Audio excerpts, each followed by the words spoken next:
পাকোড়া তো অনেক খেয়েছেন। ড্রাগন ফুলের পাকোড়া কি খেয়েছেন? যদি খেয়ে না থাকেন অবশ্যই খাবেন। সচরাচর এখন সব বাসায় একটি করে ড্রাগন গাছ বেশিরভাগ বাসায় থাকে, ছাদে করে, কেউ বারান্দায় করে। আমি আমার বারান্দায় ড্রাগন গাছ লাগিয়েছি এবং ফুল ফুটেছে, আর আমি ফুলের পাপড়িটা সংগ্রহ করে এনেছি ফুলের পাকোড়া বানাবো বলে।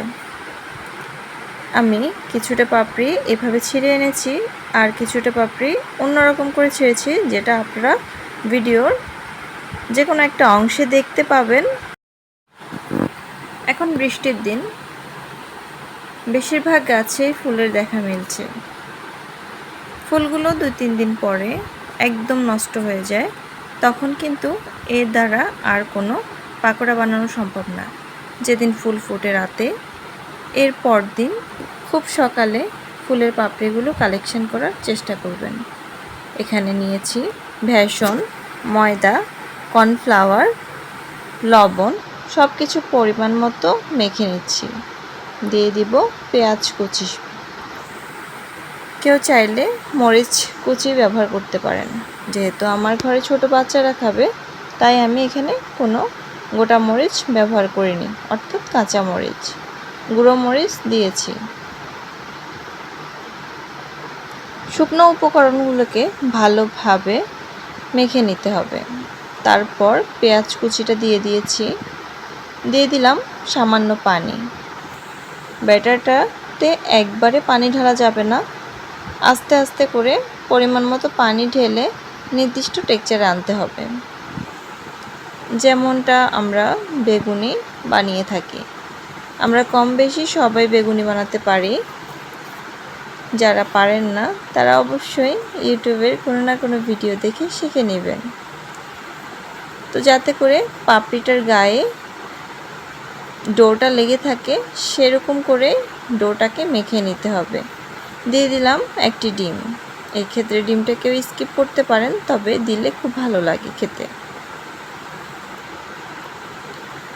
আমি ব্যাটারটাকে ভালোভাবে কষলিয়ে মেখে নিচ্ছি। কেউ চাইলে চামচের ব্যবহার করতে পারেন। একটি কড়াইতে পরিমাণ মতো তেল ঢেলে নিয়েছি। পাপড়িগুলোকে ধুয়ে এভাবে পানি ঝরাতে দিয়েছিলাম।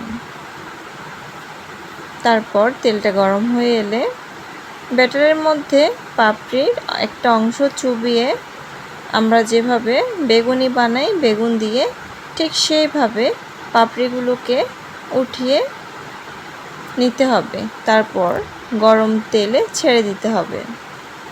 মিডিয়াম আঁচে এগুলোকে ভেজে নিতে হবে। বেশি হাই হিট থাকলে পুড়ে যাওয়ার সম্ভাবনা থাকবে, সেই ক্ষেত্রে খেতে ভালো লাগবে না। আশা করছি বাসায় একবার হলেও ট্রাই করবেন। অযথা ফুলটাকে নষ্ট করে লাভ নেই। ফুলের গর্ভাশয়টা রেখে সাইডের পাপড়িগুলো কেটে নিলেই কিন্তু তৈরি করা যায় এভাবে খুব মজাদার স্বাদের পাকোড়া। একটি ফুল থেকে অনেকগুলো পাকোড়া বানানো সম্ভব। দেখতেই পাচ্ছেন আমি একটা ফুলের অর্ধেকটা অংশ নিয়েছি এখানে, তার মধ্যে কতগুলো পাপড়ি আমি কালেক্ট করেছি। এপিট ওপিট উল্টে পাল্টে তারপরে ভেজে নিতে হবে, যাতে করে প্রত্যেকটা পাশ ভালো করে ভেজে নেওয়া যায়। এভাবে করেও কিন্তু কেটে নিতে পারেন, তাহলে আরও একটু ভালো লাগবে খেতে। আমি আগে সিঙ্গেল করে কেটে নিয়েছিলাম, পরে একটা ডাবল করে রেখে তারপর কেটেছি। এক্ষেত্রে আমি বারবার বলছি, ফুল বা ফলের কোনো ক্ষতি হবে না। ফুলটা এমনিতেই কিন্তু 3-4 দিন পরে ফেলে দিতে হবে, আর এমনিতেই এটা পচে যাবে। পরদিন খুব সকালে উঠে ফুলের পাপড়িগুলোকে কালেকশন করা খুবই সহজ। এতে করে ফুল বা ফলের কোনো ক্ষতি হবে না। শুধু খেয়াল রাখতে হবে গর্ভাশয়টা, যেখানে আমরা ফুলের রেণু মিক্স করি বা একটা যেটা মাঝখানে একটা লম্বা অংশ থাকে, সেই অংশটা বাদে পুরোটা অংশকে আমরা কেটে নিতে পারি। এতে করে ফুলের কোনো ক্ষতি হবে না, ফলের কোনো ক্ষতি হবে না, বরং আপনি ফুলটি পচে যাওয়ার হাত থেকে রক্ষা করে সুস্বাদু একটি রেসিপি তৈরি করতে সক্ষম হবেন। আমি সবগুলো পাকোড়া, পিঠা, বড়া যে যেটাই বলেন না কেন, আমি সবগুলো ভেজে নিয়েছি। আশা করি ভালো লাগবে।